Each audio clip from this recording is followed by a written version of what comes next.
والإنس لهم قلوب لا يفقهون بها ولهم أعين لا يبصرون بها ولهم آذان لا يسمعون بها أولئك كالأنعام بل هم أضل أولئك هم الغافلون.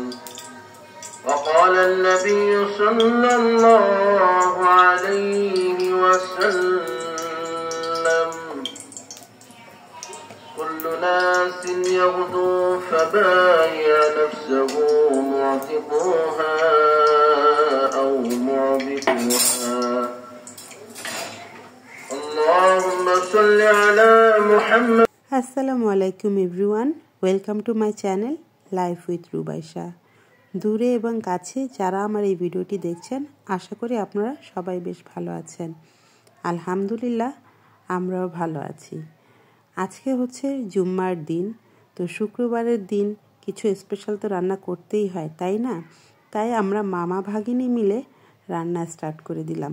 ওই যে কথায় আছে না, মামা ভাগিনী যেখানে বিপদ নেই সেখানে। তো মামা রান্না করছে মুরগির ঝাল মাংস, আর আমি রান্না করব পোলাও। সুস্বাদু গ্রান আসবে। তেলের ভিতরে মশলাটা দিলে যদি পুড়ে যায়, গ্রানটা আরেক রকম।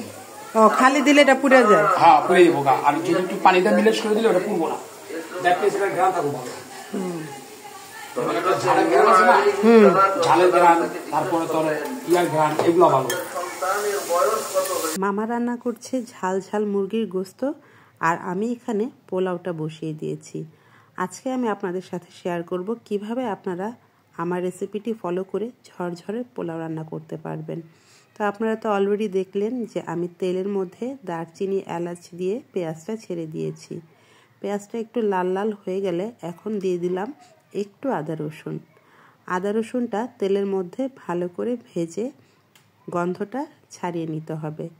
আদা রসুনটা ভালো করে না ভাজা হলে কিন্তু পোলাও খেতে সুস্বাদু হবে না, আদা রসুনের স্মেল করবে। এইদিকে মামা মুরগিটা ভালো করে কষিয়ে নিচ্ছে। আমার মামা কিন্তু অনেক ভালো রান্না করতে পারে। এদিকে আমি পোলার চাল ধুয়ে ঝরিয়ে রেখেছিলাম, ওইটাই এখন দিয়ে দিচ্ছি। চালটা দিয়ে ভালো করে ভেজে নিতে হবে। তেলের ওপরে চালটা ভালো করে ভাজলে পোলাওটা ঝরঝরে হবে এবং খেতেও কিন্তু সুস্বাদু হবে। তো আমি এই যে ভালো করে ভেজে নিচ্ছি, আর ভাজাটা হয়ে গেলে আমি পরিমাণ মতো পানি অ্যাড করে নিব। পোলাওর চালে পানিটা কিন্তু অনেক ইম্পর্টেন্ট একটা ফ্যাক্টর। আপনি যদি আধা কেজি চাল রান্না করেন তাহলে পানি দিবেন 3 পোয়া। আর স্বাদ বাড়ানোর জন্য আমি দিয়ে দিচ্ছি দুধ। পোলাওয়ের মধ্যে দুধ ব্যবহার করলে পোলাওয়ের স্বাদ যেমন দ্বিগুণ হয়ে যাবে, তেমনি পোলাওটা দেখতে কিন্তু সাদা ফকফকা হবে। এখন আমি দিয়ে দিচ্ছি স্বাদ মতো লবণ আর কয়েকটা কাঁচামরিচ। এখন এটাকে আমি একটু জালে রেখে দিব। এটা বলক আসার পর আমি এটার জাল কমিয়ে দমে দিয়ে দিব। তো আমার পোলার চালের পানিটা অনেকখানি কমে গেছে, তাই আমি এটাকে দমে বসিয়ে দিয়েছি। আর এই তো কিছুক্ষণ পরে আমার পোলাও কিন্তু একদম রেডি হয়ে যাবে। এই যে দেখেন কি সুন্দর ঝরঝরে পোলাও রেডি হয়ে গেছে। আর ওইদিকে পাশের চুলায় দেখেন মামার যে তরকারি, সেটাও কিন্তু রেডি হয়ে গেছে। তো আমি এখন খাবারগুলো এক এক করে সার্ভ করে নিচ্ছি। জুম্মার নামাজ শেষ হয়ে গেছে, সবাই এখন একসাথে খাবো। এদিকে রুবাইশার আব্বু সালাডটা মেখে নিচ্ছে।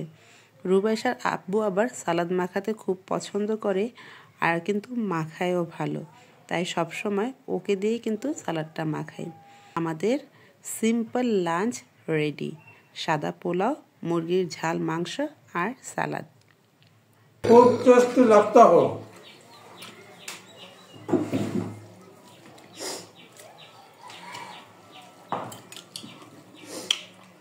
बापेर जीवन नहीं खाते हो।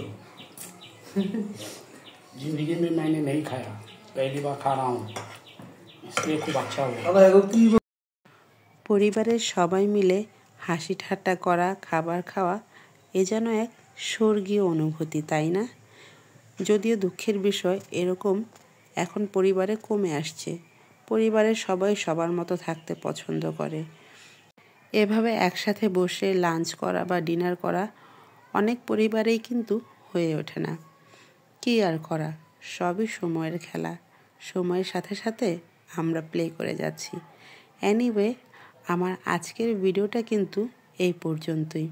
আপনারা যারা আমার ভিডিওগুলো দেখেন অবশ্যই কিন্তু আমার ভিডিওগুলোতে লাইক দিতে ভুলবেন না আর কমেন্ট করতে ভুলবেন না। আর যারা নতুন আমার ভিডিওগুলো দেখছেন অবশ্যই আমার চ্যানেলটা সাবস্ক্রাইব করবেন। সবাই ভালো থাকুন, সুস্থ থাকুন। দেখা হবে নতুন একটি ব্লগে। আল্লাহ হাফেজ।